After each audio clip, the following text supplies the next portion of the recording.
En esta parte 5 del tomo 2 de la era secular de Charles Taylor, aborda, digamos, como cuestión general las condiciones de la creencia, ¿no? Ese es, digamos, como el tema central que va a desarrollar en esta parte 5, las condiciones de la creencia.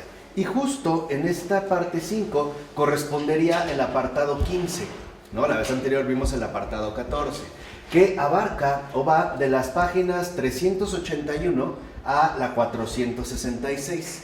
No es un apartado largo, casi son 100 páginas, pero vamos a ir viendo, digamos, los puntos centrales que él va desarrollando, aunque sea de manera sintética. Y en este apartado 15, Taylor se concentra en lo que llama el marco inmanente, ¿no? Recuerden que ya esto de inmanente, inmanencia, debe de estarnos a estas alturas muy claro, y se refiere a todo aquello que no admite, por ejemplo, un más allá, sino que todo se reduce o bien al aquí y a la ahora, o bien a las condiciones que siempre estén, digamos, disponibles para nosotros, ¿no? Digamos, la inmanencia, en ese sentido, negaría la trascendencia. Entonces, en un primer momento, Taylor aborda la cuestión del marco inmanente, y en el primer, digámoslo así, subapartado, se hace una pregunta que es la siguiente: ¿por qué es tan difícil creer en Dios en muchos entornos del occidente moderno? Eso es lo que también vale la pena cuestionarse. ¿Por qué es tan difícil creer en Dios en muchos entornos, en muchos lugares, en muchas zonas prácticamente del occidente moderno? El creer en Dios no es sencillo en estos tiempos, ¿no? Y para que podamos nosotros responder esta pregunta, es necesario entender cómo es el contorno espiritual del presente, ¿no? Eso es, digamos, en lo que iríamos indagando nosotros. Y también esto involucraría hacerse una pregunta evidente, y es, bueno, ¿qué caracteriza este contorno? ¿Qué caracteriza el contorno espiritual del presente? Entonces, dice Taylor que el vivir inmersos en una exploración que se ha vuelto precisamente obsesión del yo, que ha crecido mediante diversas disciplinas espirituales de introspección, al grado de que ahora decimos de nosotros mismos que tenemos y somos profundidades interiores que justamente nos definen y caracterizan. Entonces, este es, por así decirlo, como el primer rasgo que destaca del contorno espiritual del presente. El permanecer inmersos, como obsesionados básicamente por nuestro propio yo y por sus profundidades interiores, ¿no? Al grado de que pareciera que se establece una especie de dedicación completa a indagar en la propia introspección, ¿no? De tal manera que hoy para nosotros, por ejemplo, dentro de el contorno espiritual, lo que al parecer tiene importancia o relevancia es la interioridad, ¿no? El buscar en el interior. Por eso se habla de la paz interior, ¿no? Buscar en estas profundidades, lo mismo como lo intentaba en su momento, lo sigue intentando el psicoanálisis y algunas otras alternativas. Este es como el primer rasgo, ¿no? Obsesionarnos por nosotros mismos en la propia interioridad. Entonces, dice Taylor, donde antes se decía, por ejemplo, que alguien podía estar poseído por algún espíritu maligno, ahora pensamos que padece una enfermedad mental. O sea, de entrada, para nosotros lo inmanente es decisivo. En pocas palabras, lo trascendente ya no nos resulta ni evidente ni tan claro. Más bien buscaríamos razones inmanentes que, como dijimos dentro de este contorno, apelarían a la interioridad propia del sujeto. O sea, hoy sí, antes se podía hablar de una posesión, que alguien estaba endemoniado, en pocas palabras. Hoy más bien tendemos a pensar que no, que se trata de una enfermedad mental, ¿no? Entonces se trata de las profundidades de la psique, ¿no? Que a partir de Freud son la única referencia establecida para definir nuestro comportamiento. Y esto es algo grave porque es extremadamente reduccionista. O sea, finalmente nos ha reducido al psicologismo, que pretende describirnos o incluso definirnos, sobre todo tratándose del comportamiento, a partir de nuestra propia realidad psicológica, ¿no? ¿Y cómo hemos visto que esto en efecto se ha popularizado? Al grado de que si alguien, por ejemplo, presenta un cierto trastorno de conducta o un cierto comportamiento, vamos a decirlo así, no muy adecuado, nuestra primera gran solución es mandarlo al psicólogo o al psiquiatra. ¿Por qué? Porque de antemano el marco inmanente para nosotros ya es lo que va definiendo precisamente, ¿no?, lo que somos y en este sentido nuestro propio comportamiento. ¿De acuerdo? ¿No? Al buscar solo en la interioridad. Y esto ha conducido a poner exclusivo énfasis en el espacio íntimo mental, o sea, en la profundidad psíquica interior. Si una persona dijera, por ejemplo, que ha tenido una visión de Jesús, de entrada nosotros pensaríamos que es una alteración psicológica, que él se lo ha inventado. ¿No? O sea, ¿por qué? Porque para nosotros todo se reduce a estas profundidades de la psique. Y por eso, justamente, es que nos consideramos ahora individuos. Y eso es parte de este contorno. Es decir, yos individuales con una particular y exclusiva profundidad psíquica. En este caso, mental. Esta es la manera en la cual hoy solemos definirnos en principio. Al momento de intentar definir a un ser humano, básicamente lo concebimos con una interioridad mental que también, digamos, no dejaría de lado la realidad corporal, ¿no? O sea, hoy por eso buscamos la salud de la mente y el cuerpo, ¿no? Tener salud en cuerpo y mente. Entonces, desde este punto de vista, por ejemplo, podemos decir que el psicologismo promueve con fuerza el individualismo. ¿Se comprende por qué? Porque para el psicologismo todo se reduce a la profundidad psíquica de cada individuo, ¿no? Y por lo tanto, si se individualiza, por ejemplo, desde el psicologismo la realidad humana, pues el individualismo también ahí se puede fortalecer bastante. Pero también es cierto que a partir del proceso encabezado por la Reforma, ya saben que cuando hablamos de reforma es la Reforma protestante, aparece también un individualismo basado en la responsabilidad personal de cada creyente, que es justamente lo que se va a denominar la sola fides, ¿no? O sea, la sola fe, solo la fe. Pero aquí hay que entender en este sentido a qué se refiere la sola fides, o lo que implica, o de qué manera ciertamente también promueve, en este caso, un individualismo basado en la responsabilidad personal de cada creyente. ¿Por qué? Porque entonces la fe es responsabilidad mía. Eso es lo primero que se asume, ¿no? La fe es responsabilidad mía. De tal manera que, ¿no? ¿Por qué se sostendría algo así, que la fe es responsabilidad mía? Porque al parecer yo tengo que aproximarme a Cristo, a la salvación. ¿Cómo? Mediante un compromiso moralmente individual de fe. El nefasto comentario que luego se suele hacer a los niños de que, o se les solía hacer, si te portas bien te vas al cielo, si te portas mal te vas al infierno. Eso es protestante. Porque afirmar algo así hace pensar o nos hace suponer que entonces dependerá enteramente del individuo, ¿no? Por decirlo así, el destino de su vida creyente.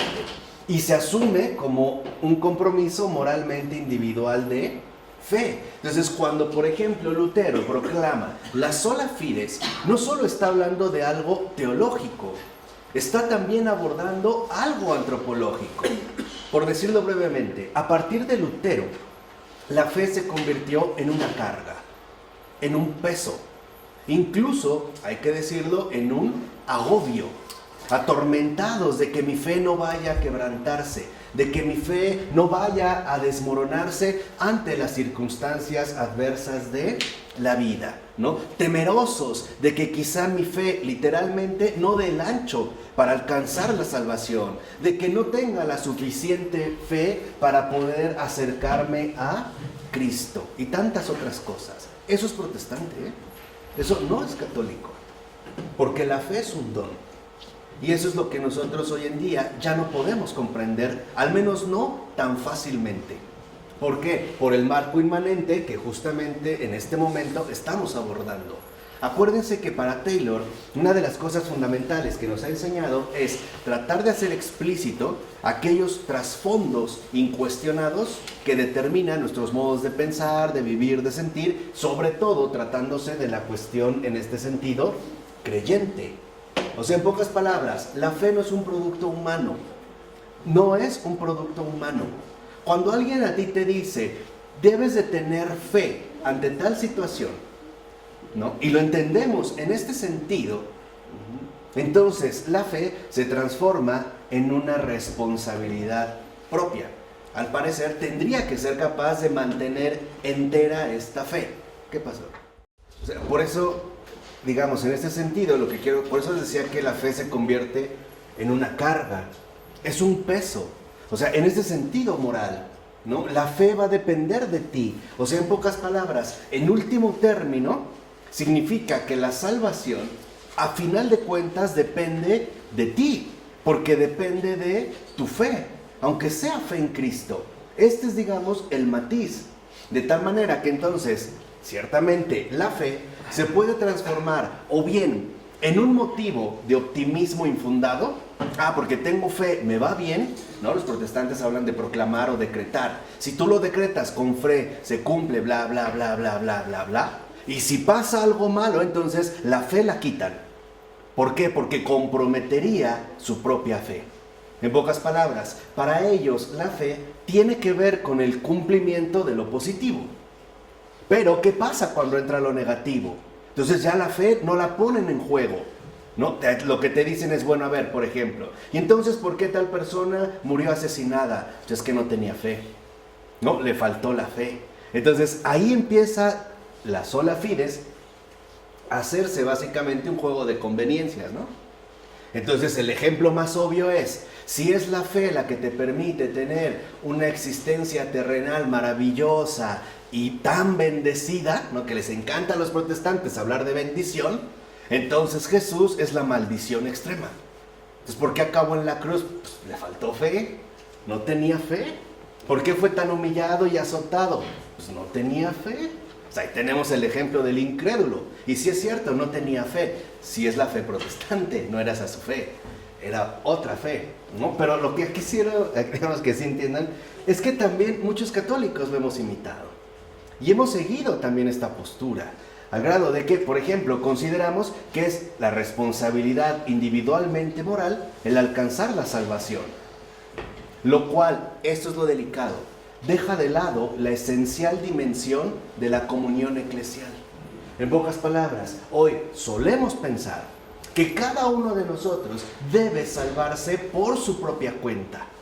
Por eso nos esforzamos en ser buenos, en ser cada vez más correctos, en realizar buenas obras, ¿no? Porque cuando pues, finalmente no lo voy a poder evitar, me presente ante el Señor, pues le pase mis facturas, ¿no? Todo el bien que hice. Y esto es un grave error, porque esto viene precisamente de la responsabilidad personal de cada creyente que se forma a partir de la Reforma Protestante. Voy a poner un ejemplo muy sencillo. Puede ser, en términos católicos, o sea, para que vean la intervención de la gracia, o sea, de lo sobrenatural, que es lo que quiero que recuperemos. Puede ser que por alguna razón yo simple y sencillamente no pueda acudir a la celebración litúrgica, por lo que sea, por enfermedad, o incluso porque no estoy ni siquiera en condiciones emocionales para hacerlo. ¿Significa que eso necesariamente es una falla mía? No, porque yo siempre cuento con la oración de la iglesia. O sea, lo que quiero que entiendan en pocas palabras es que la diferencia fundamental entre los protestantes y los católicos, y en ese sentido entre los verdaderos protestantes y los verdaderos católicos, es a partir de qué comprendemos la fe. En pocas palabras, para un protestante la fe es algo subjetivo. Depende de ti, tú te tienes que esforzar, lo tienes que hacer, de tal manera que si por ejemplo en un negocio nos va bien, claro, es porque tuvimos fe. Pero si nos va mal, pues se nos acabó la fe, le tenemos que echar más fe, ¿no? En el caso del católico no es así. Para el verdadero católico, el peso no lo carga uno, porque uno siempre cuenta con la dimensión de la comunión eclesial, en pocas palabras, con la iglesia. Aunque una persona jamás rezara en su vida, lleva los rezos de la iglesia. Siempre. Aunque yo no esté en condiciones de, la comunión de los santos está ahí para nosotros. Y este es el cambio, digamos, fundamental entre la concepción que podemos llegar a tener de la fe desde el protestantismo y desde el catolicismo. Desafortunadamente, para muchos de nosotros, la comunión eclesial pasa desapercibida, porque suponemos que lo tenemos que hacer por cuenta ¿qué? Propia. A veces, por ejemplo, le podemos pedir a un santo que interceda por nosotros o que nos ayude en una situación particular. Pero yo también le puedo pedir que rece por mí, si yo no estoy en condiciones. Y me puedo encomendar a las oraciones de la iglesia. Y cuando sufro, no sufro en solitario. Sé que también estos sufrimientos forman parte de la comunión eclesial. Incluso otra persona puede comulgar por mí.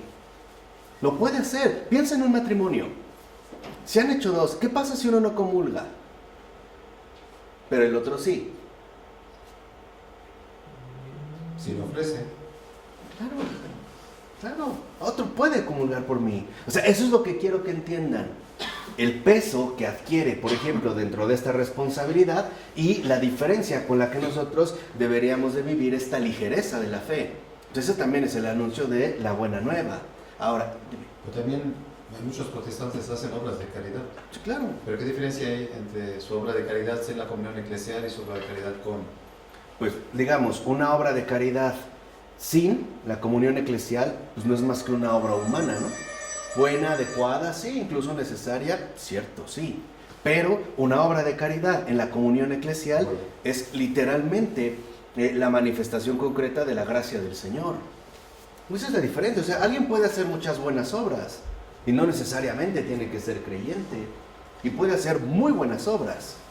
La única diferencia es que eso solo muestra lo humano. En pocas palabras, una obra de caridad fuera de la comunión eclesial sigue siendo algo inmanente. Mientras que una obra de caridad en o dentro de la comunión eclesial es algo ya trascendente. Viene de la gracia. Esto es lo que desborda, por ejemplo, las pretensiones humanas. Y si es verdadera obra de la gracia, se manifiesta la presencia de Dios.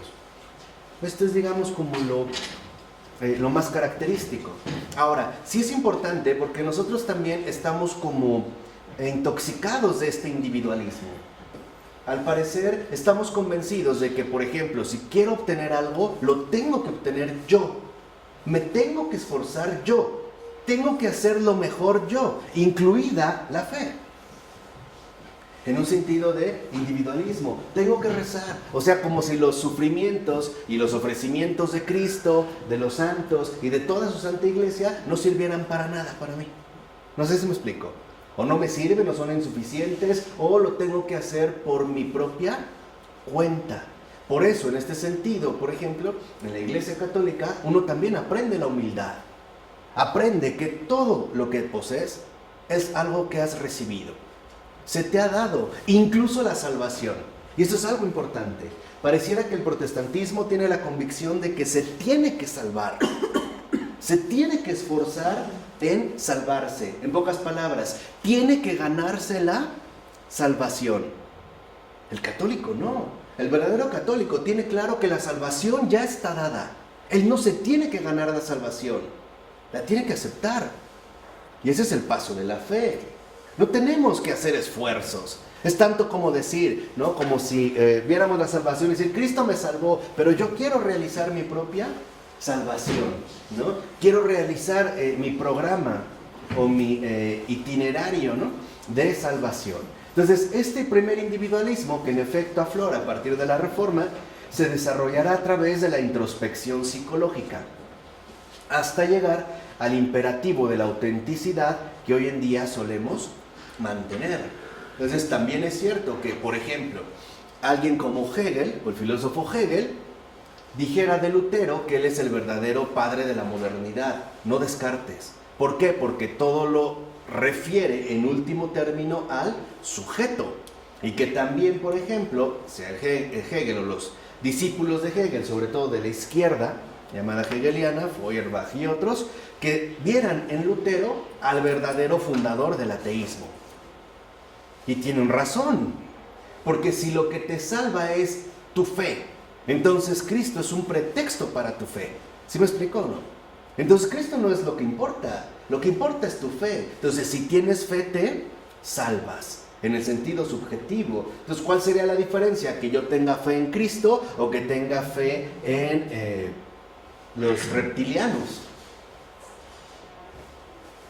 Si es mi fe. Es lo que dicen, claro, si se exalta la fe, pues Dios va a terminar siendo algo secundario, algo irrelevante. Lo mismo sucede aquí y lo vemos en el caso de la salvación, como lo hemos comentado. Si realmente suponemos que hay que ganarnos la salvación, pues lo que haya hecho Cristo pues no sirve de nada. Más bien pareciera que lo tomaríamos como un ejemplo a seguir. Pues hay que hacerlo, o sea, hay que ganarse el cielo, ¿no? Y entonces, ¿qué hacemos? Pues nos ponemos a trabajar para ganarse, ¿qué? El cielo. Y esto es un error. Piensen, por ejemplo, en el momento culminante de la muerte de Cristo en la cruz. Antes, San Dimas, ¿no?, el llamado buen ladrón, ¿qué hizo para obtener el cielo? Literalmente, ¿qué vida llevó? ¿Dónde acabó? O sea, esto ya nos dice algo claro. ¿Qué méritos tenía? Literal, ¿en dónde estaba? O sea, estaba en un patíbulo. Era un delincuente. O sea, ¿qué méritos había tenido? Ninguno. El único mérito era haber reconocido a un Salvador. Haber reconocido que él mismo no se podía salvar. Y ahí, ¿no?, Jesús lo confiesa, como lo vio muy bien San Alfonso María de Ligorio, ¿no? Lo renueva y le dice, hoy mismo estarás conmigo en el paraíso. ¿Ya? ¿En qué se esforzó? O le dijo, bueno, mira, está bien, te voy a bajar de la cruz, pero pues en 30 años disciplínate, échale ganas, haz muy buenas obras, repara el daño que realizaste y ya, cuando estés preparado, vienes. El cielo estaba abierto. O sea, eso es lo que quiero que entiendan. Porque a veces, por eso, hemos perdido la alegría del Evangelio. En serio, Tal parece que no experimentamos la alegría del Evangelio. La verdadera buena nueva. Con su ligereza, con su alegría, con su novedad, con su consuelo, con su ternura. Porque muchos hemos imitado o hemos seguido justamente esta línea protestante. Piensa en el caso, te acaban de avisar que un familiar tuyo ha tenido un accidente grave y todavía te dicen, no, pues ten fe, ¿no? ¿Cómo? Ponte a orar. ¿Y si no puedo, qué? Entonces, ¿ya me estoy perdiendo de la salvación? ¿Que no tengo a la Madre Iglesia que ora por mí? ¿Que no tengo un montón de santos de todo tipo que oran por mí? Que siguen ofreciendo, y que si se han hecho santos es porque todos sus méritos que pudieron tener los ofrecieron por nosotros, no para ellos. ¿Que no tenemos ese consuelo? ¿O no? ¿O no contamos con eso? ¿Que no la iglesia es el sacrificio continuo de Cristo, del cual se supone que nosotros nos alimentamos? ¿O lo vamos a hacer de lado, nuevamente, para tratar de ganarnos con el sudor de nuestra frente y con nuestro esfuerzo de corazón la salvación? ¿Qué no es un regalo? ¿Qué no es un don? ¿Qué no es esta la buena nueva? ¿Han sido salvados? ¿Les ha llegado un Salvador? Ya, Cristo murió, padeció, murió, resucitó por nosotros. Alégrense. O dijo, entristezcanse, porque pues ya Cristo la libró, Nosotros, quién sabe. ¿Dónde está? O sea, eso es importante que lo vayamos como teniendo en consideración. Ahora, por otra parte, la idea moderna de autenticidad nos sitúa profunda y absolutamente en el tiempo secular. ¿Por qué? Porque el orden providencial pretende ser algo establecido únicamente por la acción humana, en tanto proyecto ordenador para la acción humanamente constructiva. O sea, en pocas palabras, la idea moderna de autenticidad nos obsesiona con el aprovechamiento del tiempo. Porque pensamos que, en efecto, nosotros debemos ser siempre constructivos. Hoy ya no le decimos constructivos, hoy le decimos productivos. No queremos holgazanes. No queremos literalmente flojos. No queremos que nadie desperdicie el tiempo, ¿no? Ahí estamos en ese marco inmanente. Y esto también es delicado porque entonces tal parece que el tiempo, en lugar de ser un acompañante fiel hacia la eternidad, se vuelve un tirano, ¿no? Terrible, que parece exigirme siempre más y más. Lo vemos en nuestra cultura. Tiendas que abren 365 días al año, 24 horas ¿qué? Al día. Ahí está esa tiranía que ya habíamos comentado en un momento, en alguna ocasión. Y si es una tiranía, al grado de que muchos traen su grillete, ¿no? Ahí traen su grillete. Aquí está su grillete. Todo el tiempo. Bien, ahí. Y solitos se lo ponen, ¿eh? Nadie como antes. A los esclavos los obligaban. Nos luchaban, ¿no? No quiero ser esclavizado. Hoy nosotros escogemos el grillete. Este está bonito, de piel, de agua, no agua, de lujo, de fiesta, de no fiesta, deportivo, casual, de tal marca, combina con mi corbata, con mi ropa. Solitos. Ya ni siquiera nos lo tienen que poner. Ya solitos, ¿no? Nos lo ponen. Y de colores. Aparte, ¿no? Según la ocasión. Esto es importante, también de comprender. Porque entonces aquí podemos hablar justamente de una diferencia sustancial entre un activismo desgraciado, o sea, humanamente emprendedor, constructivo y motivador, y un verdadero activismo agraciado, que es divinamente inspirador, redentivo y santificador. En el primer caso, me parece que es evidente que este activismo desgraciado es aquel que únicamente se concentra en la dimensión inmanente, en lo humano, en lo que puede estar a nuestro alcance, en lo que podemos justamente nosotros realizar. Y es emprendedor, es constructivo y motivador, sí, y por eso es esclavizante, cansado y agobiante. ¿Cuántos padres no piensan que lo primero para sus hijos es darles todo lo material? Se desgastan y trabajan mucho, literalmente, y producen mucho. Y se motivan, lo hago por mis hijos, ¿no? Y luego, ¿es realmente eso lo primero? O sea, ¿realmente eso es lo primario? En pocas palabras, lo fundamental es trabajar para lo inmanente o consagrarse a lo trascendente. Este es el desafío. Esta es la gran diferencia. ¿Cuántas veces nosotros trabajamos en lo inmanente y en un momento se fue? Ni siquiera lo pudimos controlar. Esa frase de que nadie sabe para quién trabaja, ¿no? Yo les dije que esta casa era para mis hijos, se las quedó mi nuera. Ya así de sencillo. Yo en el caso. Pero yo trabajé 40 años, ¿no? 40. Y no sirvió de nada. Este es, digamos, también otro factor que nosotros debemos de tomar en cuenta. ¿Qué buscamos realmente? Entonces, la actitud humanamente constructiva y la secularización del tiempo van de la mano. Claro. Por eso nuestras vidas están medidas y conformadas por lecturas precisas de reloj. O sea, nuestras vidas están cronometradas. O sea, mediadas por el tiempo secular. ¿Para qué? Para aprovechar y utilizar al máximo el tiempo y no desperdiciarlo jamás. ¿Cuántas veces no ha ocurrido, para que vean un poco el disparate en el que vivimos, que nos vamos de vacaciones? Y lo primero que decimos es, mañana tempranísimo nos paramos para aprovechar el día. Entonces no estás vacacionando, estás turisteando. Esa es la diferencia, entre el verdadero vacacionista y el turista. El turista no es más que una persona acelerada en un lugar desconocido. Ese es el turista. Por eso hay programaciones de tal a tal, y más cuando son guiadas, ¿no? Es que conseguí un paquete y nos llevan. Entonces, no. ¿Han visto? ¿Sabes quiénes son perfectos en esto? Los japoneses. Estos sí están hipercronometrados. No es casual que ostenten la propiedad de Sony, ¿no? Pero van a decir, no, si los vas, o sea, llevan en un museo, no ven la obra, le toman foto. Y ya cuando llegan a Japón, ven sus fotos electrónicas. Pero todo está cronometrado, ¿no? O sea, literalmente, ya no, ni siquiera experimentamos una vacación, ¿no? O sea, en pocas palabras, porque nosotros buscamos el máximo aprovechamiento, o sea, somos utilitaristas, y el no desperdicio.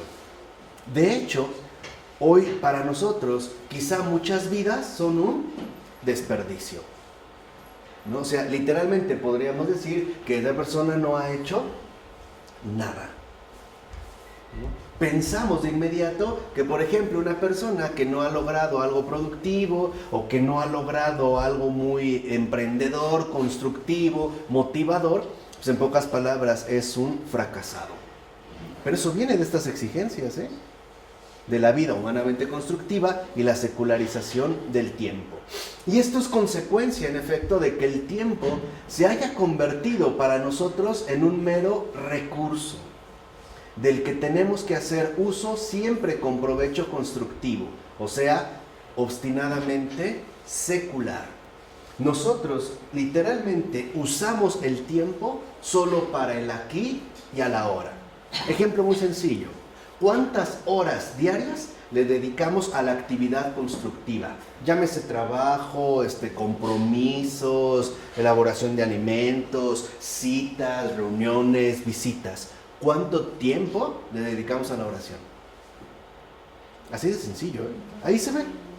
O sea, para nosotros, en ese sentido, el tiempo es un recurso que tiene que ser empleado en términos seculares. Y no olvidemos que esta fue una de las modalidades de disciplina inculcada por los reformadores puritanos. Eso es puritano. El aprovechamiento máximo del tiempo es algo puritano. No es justamente algo católico.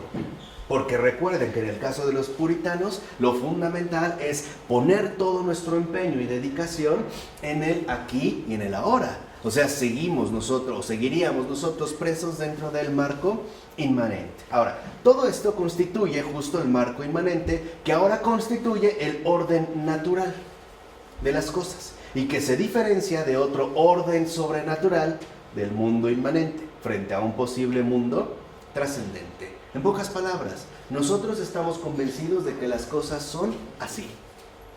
Y no solo que son así, que tienen que ser así. ¿No será por eso que en el fondo, si de repente nos llegara nuestra hija o nuestro hijo a una edad temprana diciéndonos que quiere ser religioso, de entrada pensaríamos que eso ha fracasado? ¿Que no va a hacer nada de qué? ¿De su vida? ¿Que no logró literalmente cumplir las grandes ¿qué? ¿Metas? ¿No es a veces lo que nos sucede cuando nos enteramos que la niña ha salido embarazada? ¿No lo primero que le reclamamos es que ha echado a perder su vida? ¿Por qué? ¿Con qué bases? ¿Con qué criterios le decimos así? O sea, a ver, si yo le digo a una persona que ha echado a perder su vida, es porque tengo claro cuál es la vida realizada. ¿Cuál es la vida exitosa? La pregunta es ¿cuál? ¿Llegar al cielo o el triunfo en el mundo? Que es para mí lo primero. ¿Qué sería en ese sentido para mí lo importante? Lo menciono porque adelante también hablaremos de la cuestión valorativa, a partir de la cual nosotros vamos planteando las cosas. Entonces, el marco inmanente constituye nuestra ya habitual interpretación del mundo y que no hace referencia a intervenciones externas, es decir, lo que dijimos hace un momento, a intervenciones verdaderamente agraciadas. Por eso vivimos bajo un humanismo desgraciado, sin gracia, pero sí lleno de programación, sin redención, pero sí lleno de construcción. ¿Por qué, por ejemplo, a nuestros hijos, lo primero, a veces están muy chiquitos y ya estamos pensando en que tiene que ir a la universidad? ¿Por qué primero no los encaminamos al cielo? ¿Por qué al kinder? ¿Sí me explico? Ese es nuestro marco inmanente, en eso nos movemos. Nuestro marco inmanente, o sea, nosotros mismos al parecer ya estamos cautivados, es una expresión muy bella también que Taylor retoma, pero de Wittgenstein, estamos como cautivados por el marco inmanente. O sea, ¿tengo hijos para que sean triunfadores y para que me hagan orgulloso? para decir que llegó a ser el director general de tal empresa o que recorrió el mundo, que ha sido finalmente una persona exitosa, que incluso tiene un matrimonio bellísimo, me llenó de nietos encantadores. ¿Para eso? ¿Es en serio? ¿Para eso? ¿No se supone, en pocas palabras, que si hemos recibido este don de la fecundidad, este don inaudito que se llaman hijos, ¿no era más bien para otra cosa? ¿No era para realizar más el cielo en la tierra? O sea, ¿qué espero, en pocas palabras, de mis hijos? ¿Que sean unos santos o que sean unos triunfadores? ¿En dónde estoy pensando? ¿Desde dónde estoy pensando? O sea, ¿cuál es mi marco de referencia? ¿El inmanente? El hijo exitoso, triunfador, que ha viajado, que conoce, que habla idiomas, que se casó con la mujer más linda que pudo encontrar, etcétera, etcétera. ¿O estoy más bien inmerso dentro del marco trascendente?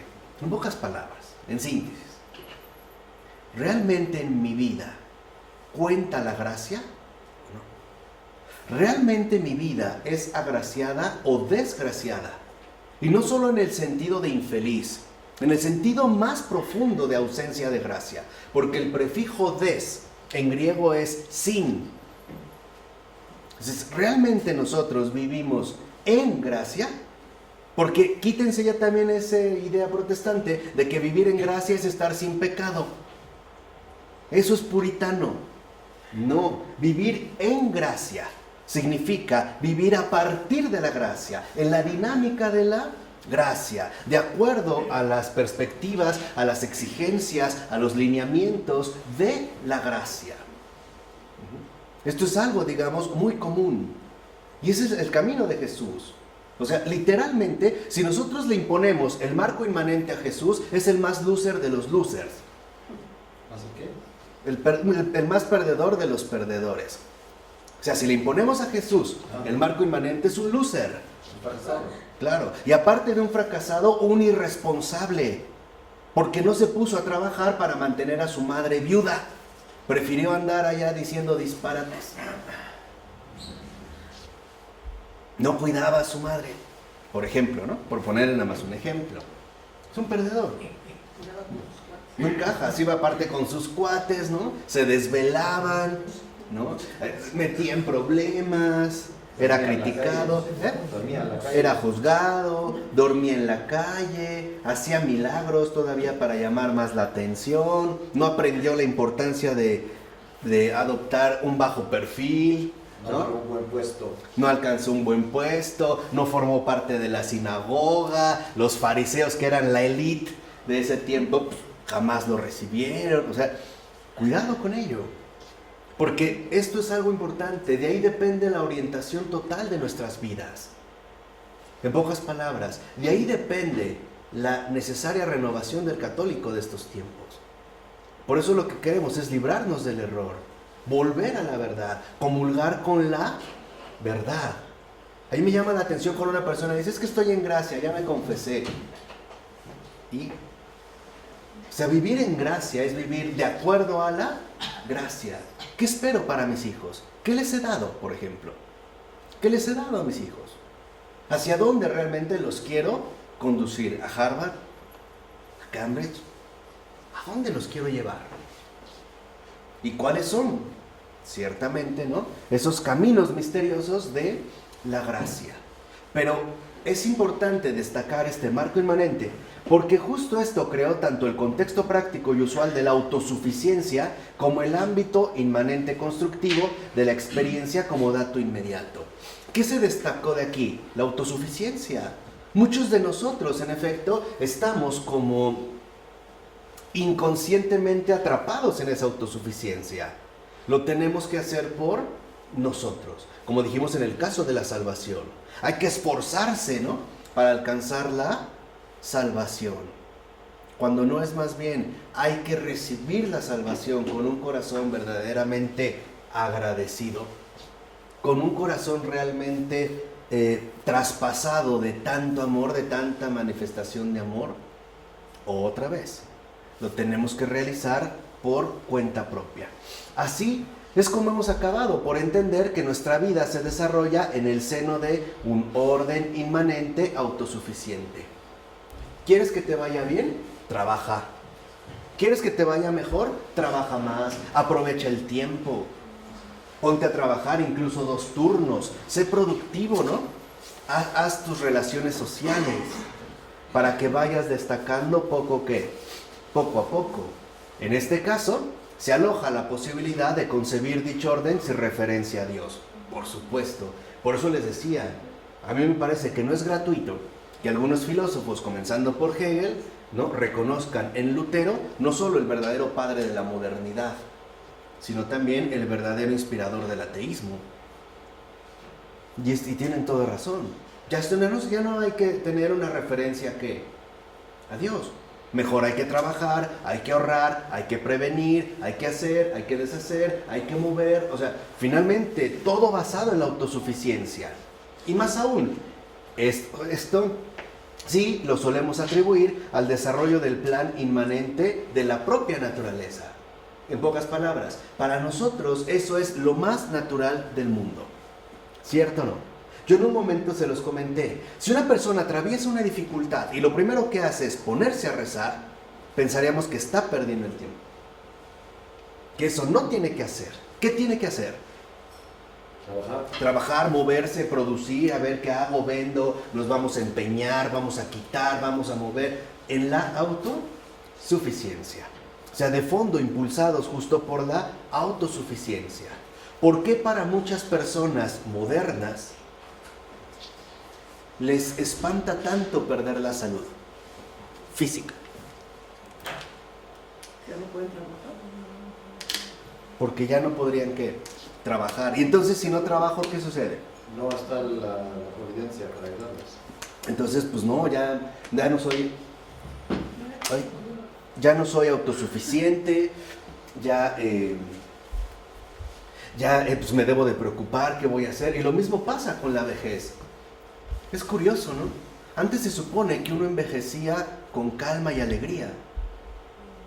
Hoy queremos rehuir de la vejez. Lo vemos como una amenaza constante porque simple y sencillamente nos va a sacar del juego de la productividad. Y como no hay providencia, sino autosuficiencia, pues prácticamente estamos perdidos, ¿no? Esto, por otra parte, expresa claramente el énfasis puesto en la motivación humana en plena expansión. Sí, tú puedes, mira, César, tú eres capaz y no eres ningún tonto. No, tonto no eres, flojo sí, pero tonto no. Ponte las pilas, aplícate, échale ganas, no sé qué tantas cosas hacemos bajo este marco inmanente de la autosuficiencia. Ahora bien, el orden inmanente puede deshacerse del trascendente, o sea, puede ser que tratemos de vivir sin referencia a Dios, pero no tiene que ser así necesariamente, o no sería, digamos, en ese sentido, algo obligatorio. Yo no entendí esa última frase, no la entendí. Sí, o sea, en este caso, como venimos explicando, se aloja al menos la posibilidad de que, basándonos en la autosuficiencia, pues ya no sea necesario hacer una referencia a Dios. Este, digamos, es un punto. Pero lo que dice Taylor es, no necesariamente tiene que ser así. Se puede seguir conservando la referencia a Dios. No tiene por qué clausurarla. Y aquí es cuando nosotros, hoy en día, corremos un grave peligro. Y el Papa Francisco lo dijo hace un poco de tiempo, Y es el mayor peligro que nosotros ahorita corremos es el semipelagianismo. Semipelagianismo, que es una herejía. Y viene de Pelagio, que me parece que es como el mayor contrincante de Agustín. Y es el primero que lo detecta, ¿no? Y lo va a refutar. ¿Por qué? Porque para Pelagio no era necesaria la gracia para salvarnos.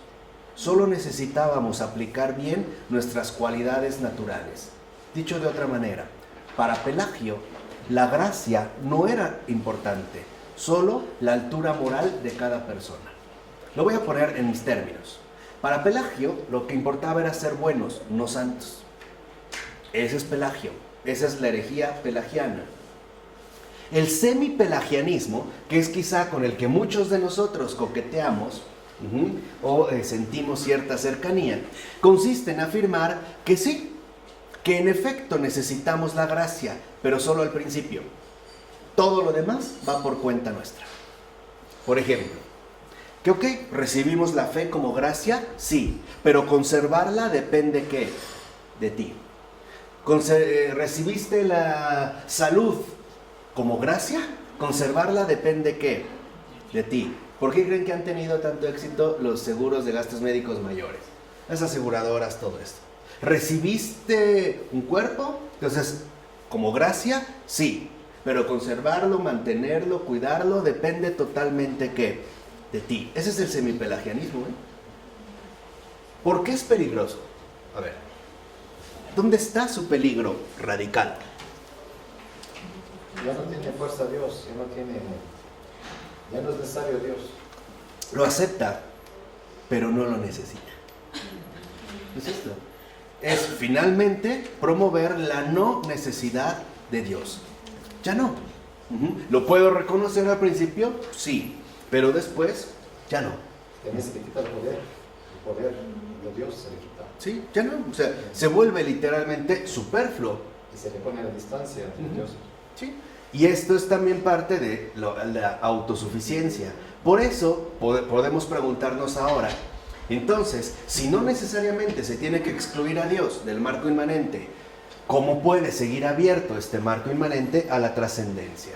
Bueno, dice Taylor, por ejemplo, a través de las formas positivas en la que incide la trascendencia, las cuales suelen estar relacionadas con lo que entendemos como el bien supremo según las dimensiones éticas, o sea, bondad moral o espirituales, en este caso no religiosas. Pero estas formas positivas nos suelen arrancar, o por lo menos distraer, de la cotidianidad del marco inmanente. Eso es lo que dice en el apartado 2. Es más largo, pero este es, digamos, como el punto, en ese sentido, fundamental. Este es lo de el punto importante. A veces, en pocas palabras, lo que está diciendo Taylor es que estas formas positivas se muestran algo así o se comportan como rupturas o lapsos de fuga de la cotidianidad. Por ejemplo, el ir a hacer yoga o meditación, o el ir a lavar sábanas de hospitales. ¿Ya?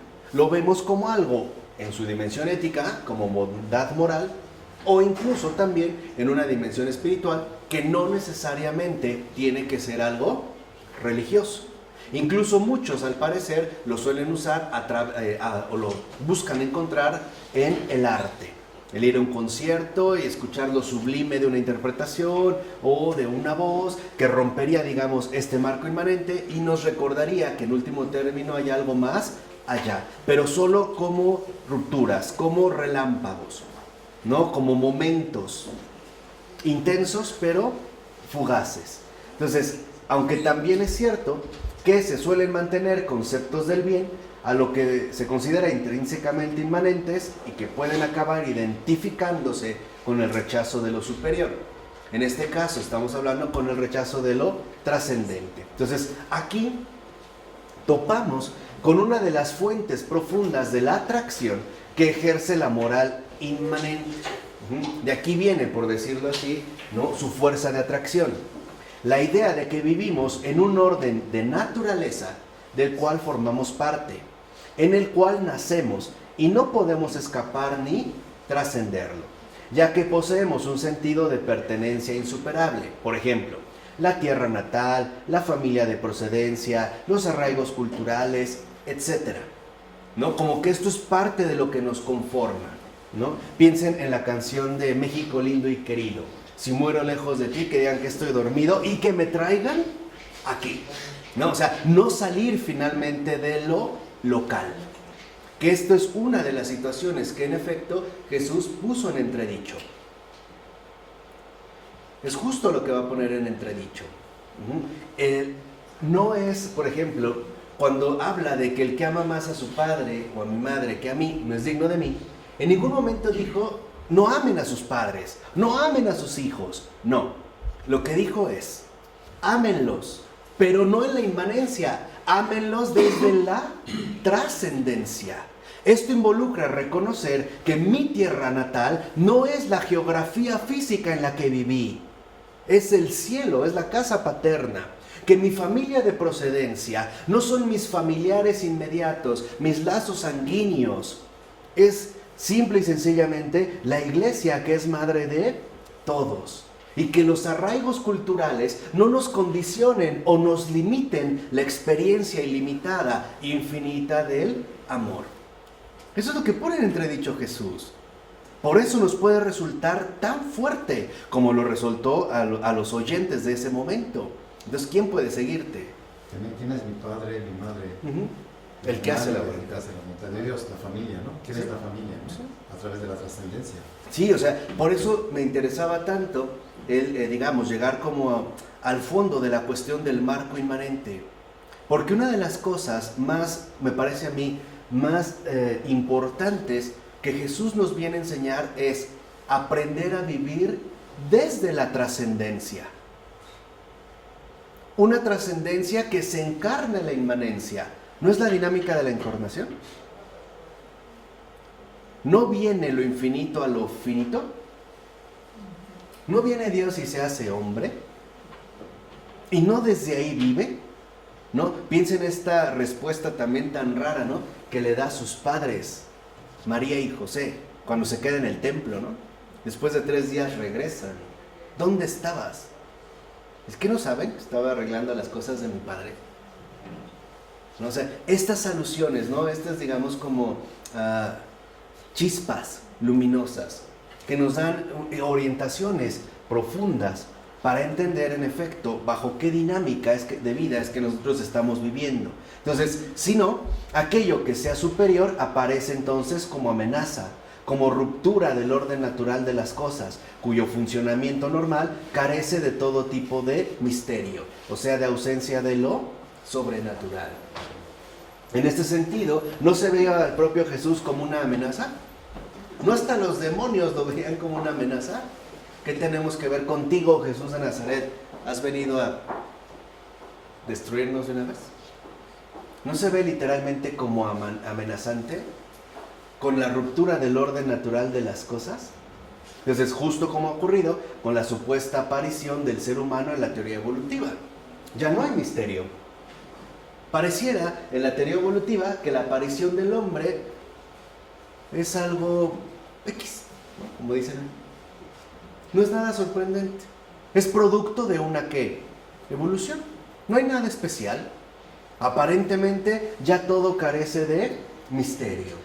Por eso, para los materialistas, por ejemplo, esto es una prueba clara y contundente de que todo lo trascendente queda excluido por la ciencia natural. ¿Cuántos no pensaron dentro de esta línea que Darwin había refutado la Biblia? ¿Y cuántos todavía no atarantados, trasnochados hasta hoy siguen considerando lo mismo? Porque parten de este marco inmanente considerando que en efecto, ¿no?, la ciencia natural excluye cualquier trascendencia. No hay misterio. Nada de que hay una creación incomprensible. Ni siquiera hay un creador. Todo ha sido efecto y producto, ¿no?, por ejemplo, de un proceso evolutivo que puede ser rastreado según diversas etapas. No hay asombro. Por lo tanto, no hay gratitud. No hay, digamos, como esta invitación a algo más, o sea, a la adoración. Entonces, en el rechazo naturalista de lo trascendente, podemos apreciar asimismo la perspectiva ética que promueve el cierre inmanente. También hay un conjunto de formas en las que podemos sentirnos cómodos, incluso aptos, dentro del orden inmanente. Nos podemos sentir en este sentido bien. De hecho, la objetivación naturalista del mundo nos da cierta sensación de poder y control, la cual a su vez se ve intensificada con la victoria constructiva de la razón instrumental. Claro, ahora lo he entendido todo. ¿Cuántos atarantados no leen algo de Darwin, ni siquiera su obra completa, y piensan que ya lo tienen absolutamente todo? Claro, ya, ¿no? Adquieren esta sensación de poder y control. Claro, no hay misterio, no hay nada que me amenace. No hay nada que, digamos, ponga en entredicho el dominio que en este sentido yo quiero establecer. Entonces, como todo está, en último término, explicado, comprendido, naturalizado, pues entonces vamos a hacer con esto lo que queramos. No es de fondo lo que justifica, por ejemplo, el mal uso que se está haciendo con la genética en muchos lugares del mundo. Ah, claro, ya conocí el código genético, pues lo voy a utilizar, ¿no? Ahí está la razón instrumental. Esa es la victoria que constructiva. Ah, ya comprendí, no hay misterio. Los seres humanos no son más que un paquete genético que contiene ciertos pares de cromosomas. Ah, pues entonces vamos a hacer victoria con ese descubrimiento y vamos literalmente a fabricar seres humanos a la carta. ¿Qué color de ojos le quieres poner? ¿En qué quieres que destaque? ¿Quieres que destaque en los deportes? ¿Quieres que tenga estas aptitudes? Pues vamos a realizarlo, ¿no? Ahí entra la razón instrumental. Después, el éxito colosal de la moderna ciencia natural y las tecnologías asociadas puede llevarnos a sentir que ese orden es capaz de desentrañar todos los misterios, que lo explicará todo en tanto ciencia, obviamente humana, reduciendo el conjunto de lo real a la física, a las matemáticas o a la química orgánica. Hoy en día, por ejemplo, ¿cuántos no están convencidos de que el enamoramiento no es ningún misterio? No es más que la reacción química orgánica de unas sustancias llamadas feromonas. ¿Sí? No hay misterio. Todo está clarísimo. Todo se puede reducir incluso, ¿no?, a una fórmula física, una fórmula matemática o una fórmula química. Ya, lo tenemos todo bajo control. Piensen en la bomba atómica.